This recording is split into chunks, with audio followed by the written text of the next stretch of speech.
Bana, kama ulikuwa umewachukulia Simba kinyonge sana kwenye masuala ya usajili, mimi nikwambie pole yako. Hivi sasa ni kama wanajibu mashambulizi kutokana na kile ambacho kimekuwa kikiendelea kwenye masuala ya usajili kwa hivi sasa. Tumeweza kuona vilabu kadhaa vimesajili kwenye ardhi ya Tanzania, lakini pia tumeona weekend hii namna ambavyo Young Africans wametikisa mawimbi kwenye masuala ya usajili baada ya kumtambulisha namba 10 hatari. Usi mwingine ni Alan Okello, moja kati ya mchezaji ambaye ni raia wa Uganda na ni mchezaji ambaye alikuwa na window vikubwa sana na wekundu wa Msimbazi Simba. Sasa maneno yakawa ni mengi sana na stories zikawa nyingi kutokana na mchezaji huyu kwa namna ambavyo Simba wamemkosa. Sasa Simba usiwachukulie kinyonge kutokana na namna ambavyo wapo kimya, bali wanafanya usajili wao kimya kimya, na ni usajili ambao unaonekana ni wa kutisha kweli kweli, na usiwachukulie kinyonge. Kwa nini nazungumza namna hii? Kuna baadhi ya wachezaji ambao wanahusishwa kutua mitaa ya Msimbazi, na ukiwafuatilia wachezaji ni wachezaji bora na ni wachezaji ambao ni hatari, na hii yote ni kwa mujibu wa kocha ambaye yuko hapa mitaa ya Msimbazi, Steven Becker, kutokana na aina ya wachezaji ambao anahitaji kwenye kikosi hicho. Kuna mwamba ambaye yuko kwenye timu ya taifa ya Senegal chini ya umri ya miaka 23 na amekipiga pia kunako michuano ya CHAN na amefanya vizuri. Huyu mwamba anahusishwa kutua mitaa ya Msimbazi na kila kitu kinaonekana kwenda vizuri kabisa. Huyu si mwingine ni Libase Gueye. Libase Gueye, moja kati ya mchezaji ambaye ana umri mdogo, ni bwana mdogo kabisa, ambaye amezaliwa tarehe 5 mwezi wa 7 mwaka 2003 akiwa na umri wa miaka 22 mpaka hivi sasa. Huyu mwamba anaichezea timu ya pale Senegal, Tongo ya pale Senegal, na ni left winger, moja kati ya mchezaji ambaye ni bora kabisa. Na ni kwa nini nakwambia ni bora? Huyu ni fundi wa mpira haswa, Libase Gueye kutoka pale Senegal, na hivi karibuni pengine anaweza akatambulishwa mitaa Msimbazi kutokana na kila kitu kinaonekana kwenda sawa. Na nikwambia kwamba alikiwasha sana kwenye michuano ya CHAN akiwa na timu ya taifa Senegal, lakini pia alikuwa ni mchezaji bora wa mechi kati ya Senegal pamoja na Nigeria pale Unguja katika dimba la New Amani Stadium. Moja kati ya mechi bora kabisa ambayo aliweza kuonyesha kiwango bora na hatimaye akafanikiwa kuwa mchezaji bora wa mchezo. Lakini pia alikuwa mchezaji ambaye amekuwa na mchango mkubwa sana kwenye timu ya taifa ya Senegal chini ya umri wa miaka 20, na ni winga kama nilivyokuambia, ambaye anaitumia pia mguu wa kushoto, lakini pia ni moja kati ya mchezaji ambaye ana ufasaha sana anapokuwa yuko uwanjani. Ana kasi ya ajabu na nguvu pia katika miguu yake.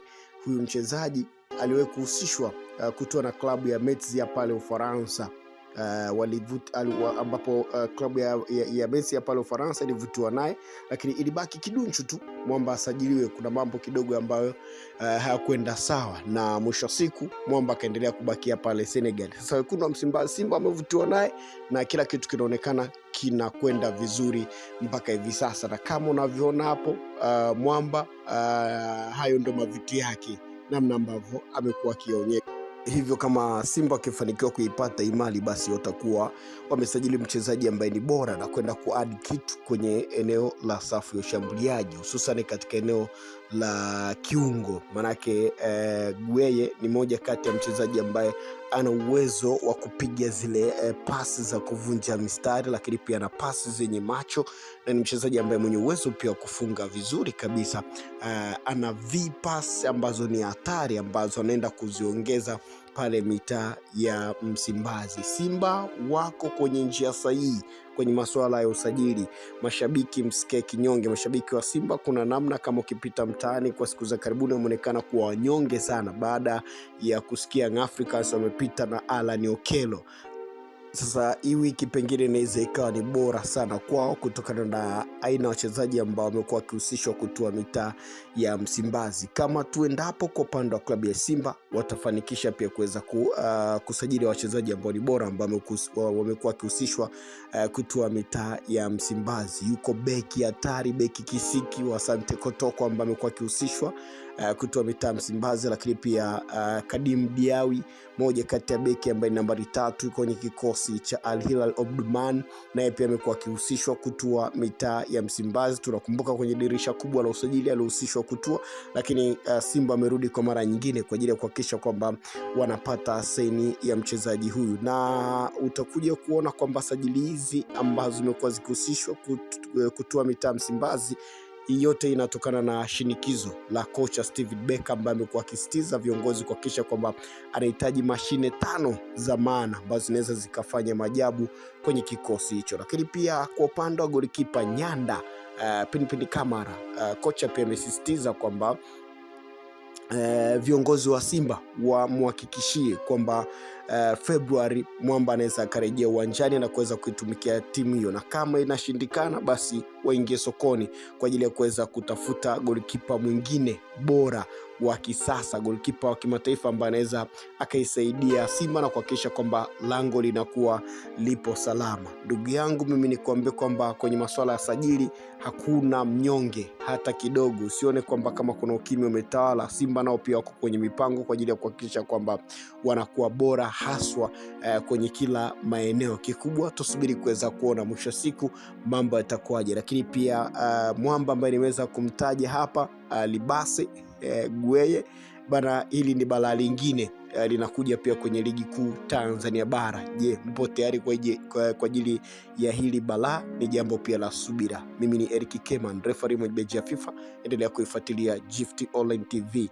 Hakikisha una subscribe channel yetu kwa ajili ya kuwa kwanza kupata taarifa nyingi za kimichezo ambazo zimekuwa zikiendelea hapa, na mimi niko tayari kwa ajili ya kuhakikisha kwamba nakupa kila kitu ambacho una deserve kukipata, hususan katika hiki kipindi cha masuala ya sajili. Manake sajili zimekuwa tamu hasa na zimekuwa bora kila kukicha.